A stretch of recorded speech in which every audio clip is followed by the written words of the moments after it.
Hello and welcome to another Algebra 2 lesson by eMath Instruction. My name is Kirk Weiler and today we'll be doing Unit 6, Lesson 1 on sequences. So we're into a brand new unit now called Sequences and Series. You did a lot of work with sequences back in Algebra 1 and today we're going to review much of that work. So let's jump right into it and talk about what a sequence is. In Algebra 1 you studied a type of function known as a sequence. A sequence might not seem like a function because it's often shown as just an ordered list of numbers. The technical definition of a sequence is shown below, so let's take a look at that. Sequences.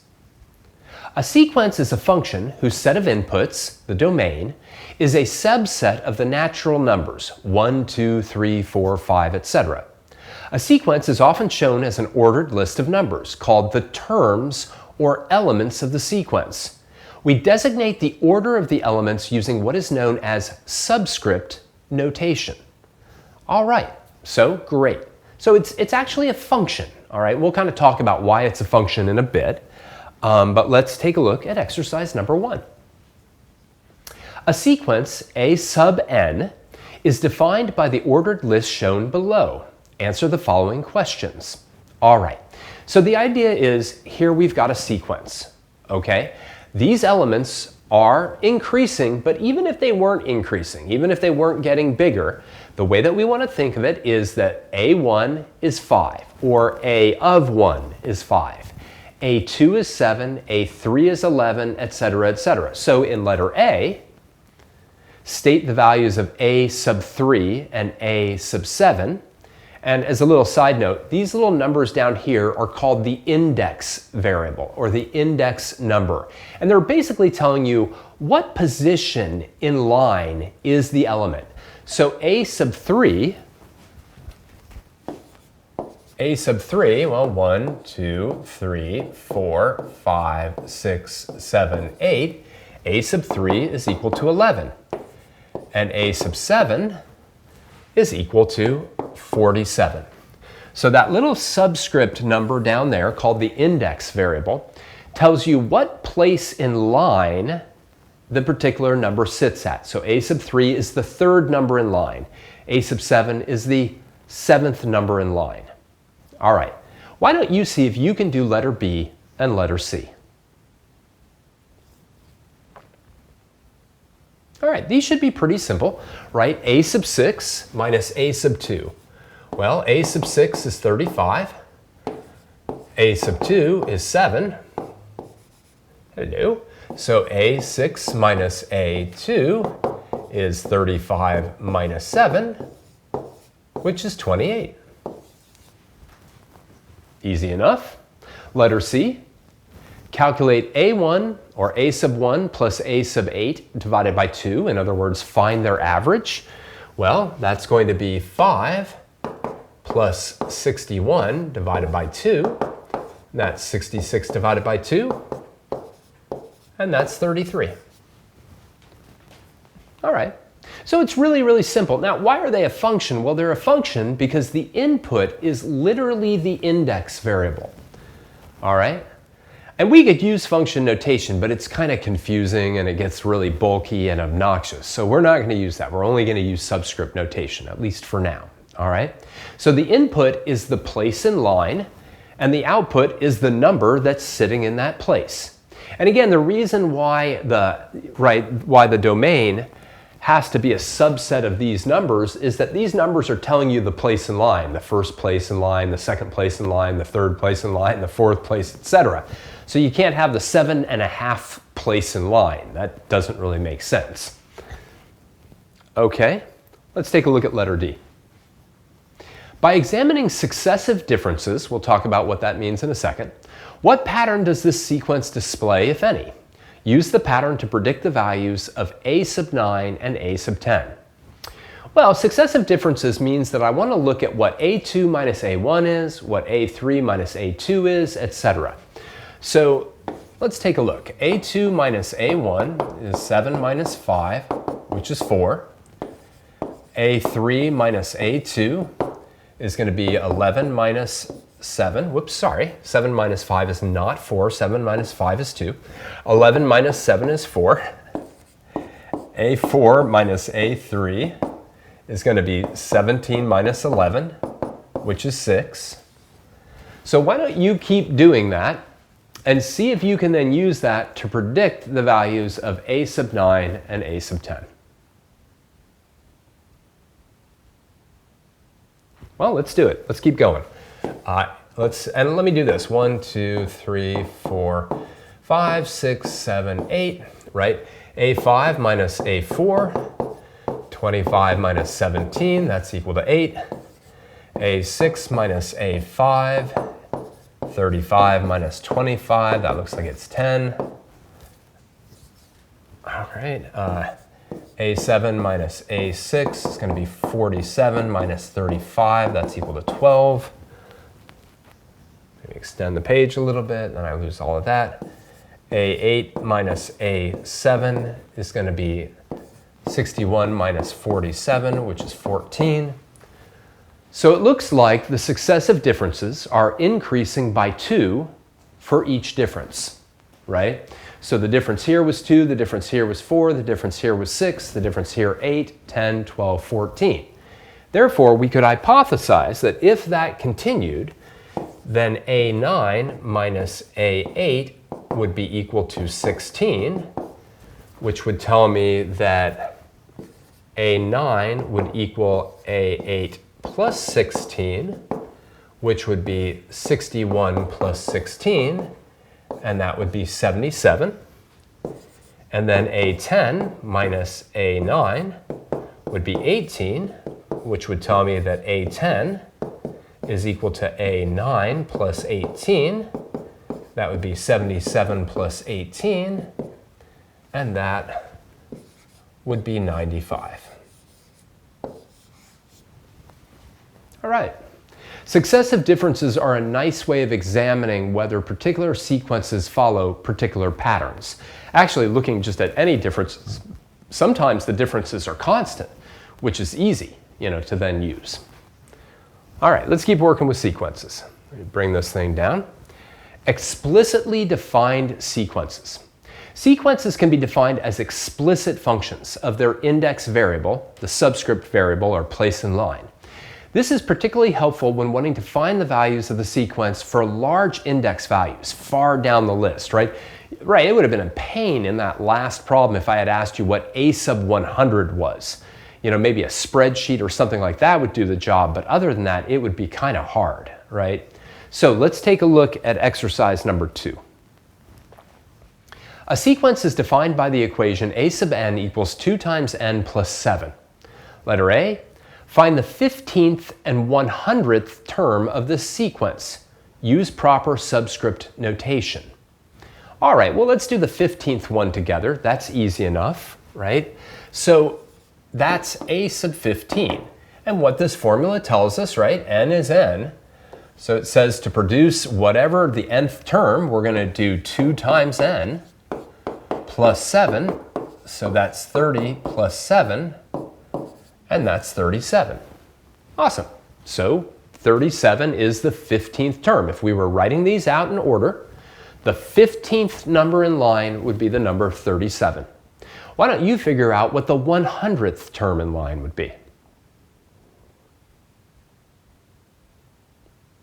All right, let's do it. So A sub 100 is going to be 2 times 100 plus 7. And I think we can go directly to 207 there. That should be pretty easy. All right. Now let's take a look at letter B. Which term has a value of 1053?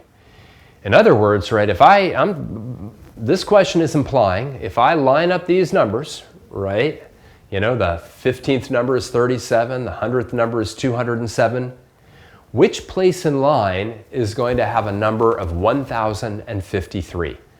See if you can solve that.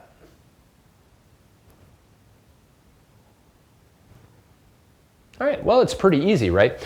We are literally trying to solve A sub n equals 1053 for the value of n. All right, and that's simple. We just have to take 2n plus 7 and set it equal to 1053. I'll subtract 7 from both sides, and I'll get 1,046.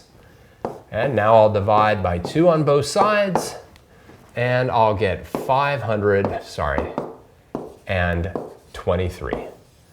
So if you want the 523rd number, will be 1,053. Yes, it agrees with what's on my sheet.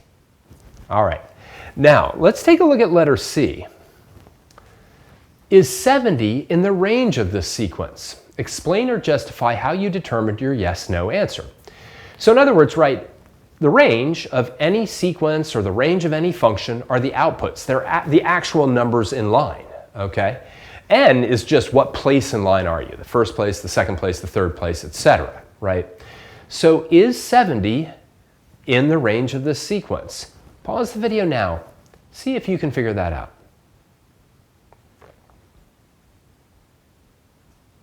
Well, similar to the last problem, if it is in line, I should be able to say, well, it's the 53rd element, or it's the 21st element, or something like that. So let's figure out what element it would be. That would be 2n plus 7 is equal to 70. Let's subtract 7. That's going to be 2n is equal to 63. Let's divide by 2. And that's going to be n is equal to 31.5. If I just do that division really quickly in my head, I think that's correct, 31.5. Now you might be like, sure, it's the 31.5 term. But that doesn't make sense. There's a number that's the 31st number in line. There's a number that's the 32nd number in line. You do not have a number that is the 31.5th,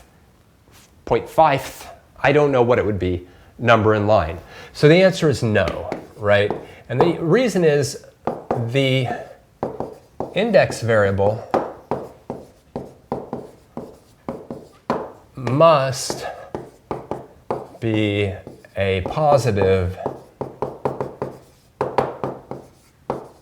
whole number. Or you could say the index variable can't be fractional or can't have a decimal or something like that. All right, let's keep going. Recursive definitions. Now this is something new. Up to this point, we really haven't done anything new compared to what you did in Algebra 1. But this is a little different. Sometimes sequences will be defined based on a rule that references previous elements of the sequence. When this occurs, we call it defining a sequence recursively or with a recursive definition. Let's take a look at exercise number 3. A sequence A sub n is defined using the following recursive definition. A sub 1 is 15, and A sub n equals A sub n minus 1 plus 5. Letter A.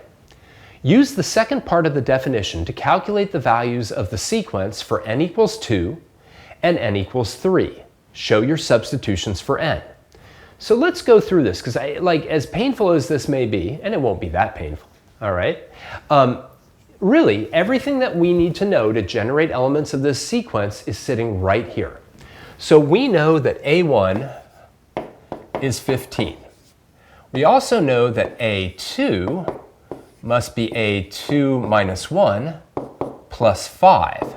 But that must be A1 plus 5. So that's 15 plus 5, and that's 20. Right? So I'm like literally, n is n. So if I have 2 here for n, I have to have 2 here for n. So a sub 2 is equal to a sub 2 minus 1 plus 5, right?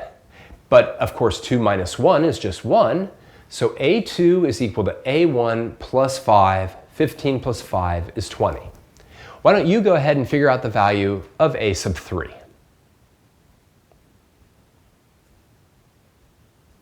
All right, let's do it. So a sub 3 is going to be a sub 3 minus 1 plus 5. 3 minus 1 is 2, obviously, so that's a sub 2 plus 5. A sub 2 is 20, so that's 20 plus 5, and that's 25. All right, now you might be seeing a pattern here. Letter B. In your own words, describe what the recursive definition tells you about this sequence. All right, well, what does this definition tell you about how the elements of the sequence are generated? Pause the video now and see if you can figure that out.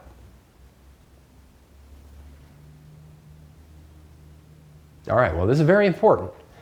The first element is 15, and each element is 5 more than the one right before it. Right? That's all it is. A sub n is a place in line, and a sub n minus 1 is whatever the number is right before it. So, the first element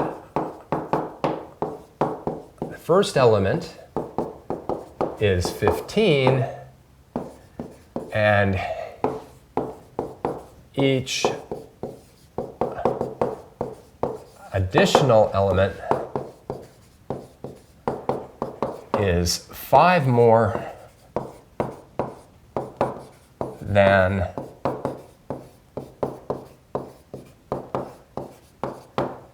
the previous one. All right, we're going to eventually call something like this an arithmetic sequence, but we'll get to that in tomorrow's lesson. All right, let's take a look at more sequences defined recursively. Exercise number 4.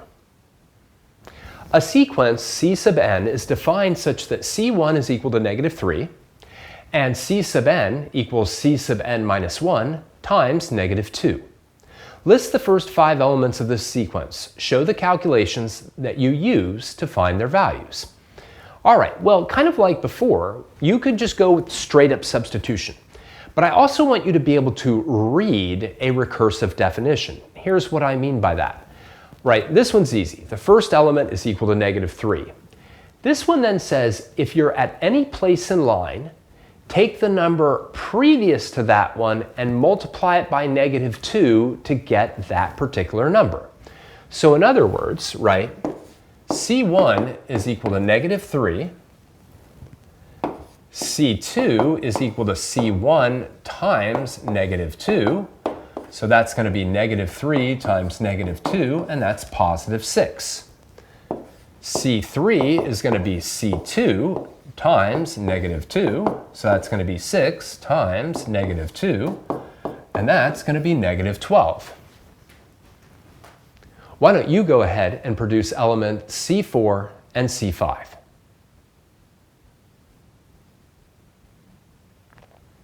All right, well, it's simple. We just kind of keep going, right? C4 is going to be C3 times -2, so that's going to be -12 times -2, which is +24, and C5 will be C4 times -2, which is going to be +24 times -2, which is -48. And that's it. By the way, notice, right, here's a sequence that's being defined recursively using multiplication. In our last example, we had one defined using addition, and notice here it's multiplication by a negative, and because of that, we get this flip-flopping between a negative term, a positive term, a negative term, a positive term, and a negative term. All right, let's have you try number 5 all on your own. Exercise number 5. For the recursively defined sequence t sub n equals t sub n minus 1 squared plus 2, and t sub 1 equals 2, the value of t sub 4 is which of the following? Now, a side note, right, it's really like if you define a sequence recursively, you've got to have an initial value. If you don't, it's going to be very hard to generate further values based on earlier ones if you don't have at least one earlier one. So, see if you can figure out what the value of t sub 4 is. Well, let's read this sequence definition. This says to produce any element, I'm going to go to the previous one in line, I'm going to square it, take that result, and add 2 to it. All right, easy enough. That means T2 is going to be T1 squared plus 2. So that's going to be 2 squared plus 2. That's going to be 4 plus 2, and that's going to be, that's jumping the gun a little bit, that's going to be 6. T3 is going to be T2 squared plus 2. And that's going to be 6 squared plus 2. That's going to be 36 plus 2. And that's going to be 38. And we're almost there at this point, right? T4, this is maybe when we would want our calculator, is going to be T3 squared plus 2. And that's going to be 38 squared plus 2. And that's going to be 1,446.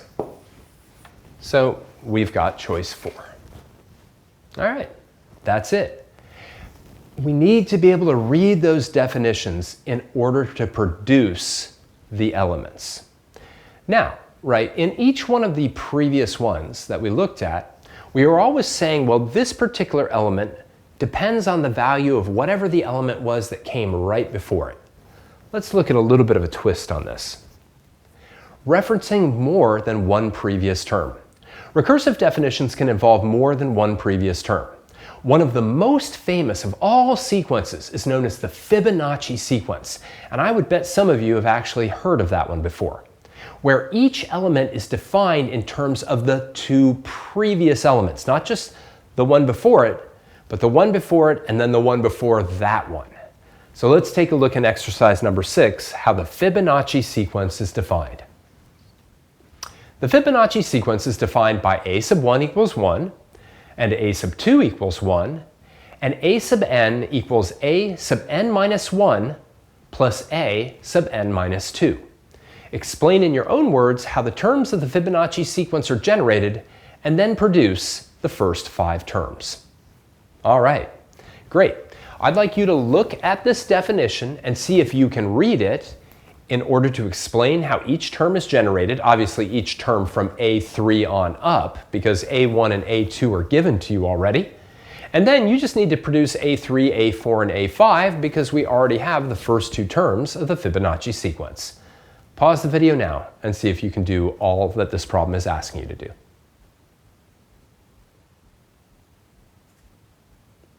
All right, well, keep in mind, right, what does this say? And actually, let's just do A3. Right? So A3, based on this definition, would be equal to a sub 3 minus 1 plus a sub 3 minus 2. So that's going to be a sub 2 plus a sub 1. So right away, this should tell us how the terms of the Fibonacci sequence are generated. To generate any term from the third one on, we're going to add the previous 2. That's it. Right? So if I'm looking for the 15th term, I'll add the 14th term to the 13th term. If I'm looking for the 200th term, I'll take the 199th term and add it to the 198th term. So the first part of this question, right, you know, in your own words, in your own words, explain how the elements, how the terms of the Fibonacci sequence are generated. So each term is the sum of the previous 2 terms. Terms and elements are the same name we give, or are different names we give for the same thing, which is the numbers in the list. But now it should be easy, right? So A3 is A2 plus A1, and that's 1 plus 1, and that's 2. A4 is A3 plus A2, and that's 2 plus 1, which is 3. A5 is A4 plus A3, and that's 3 plus 2, and that's 5. So the first 5 terms are 1, 1, 2, 3, 5. Now, of course, if we played around with the first 2 values, then we would get a completely different sequence even if we kept this definition the same, which is why those initial values are so very important when you determine or when you define a sequence recursively. All right, let's summarize. So we're going to be dealing with sequences and then this mysterious thing known as series, you haven't seen those yet, throughout this unit. Sequences are simply a sort of list of numbers, if you will, an ordered list of numbers, all right, where we designate what place we are in that list by using a subscript. A sub 5 is the 5th number in the element, A sub 22 is the 22nd number in the element in the list, etc. We call the numbers in the list the elements or the terms of the sequence, and we can define them either by just giving you the list or by defining them with some kind of explicit formula that depends on the index variable, or we can define them recursively by referencing previous elements in the sequence. And we'll see how that's done quite a bit in the next lesson that we do. For now, I just want to thank you for joining me for another Algebra 2 lesson by eMath Instruction. My name is Kirk Weiler, and until I see you again, keep thinking and keep solving problems.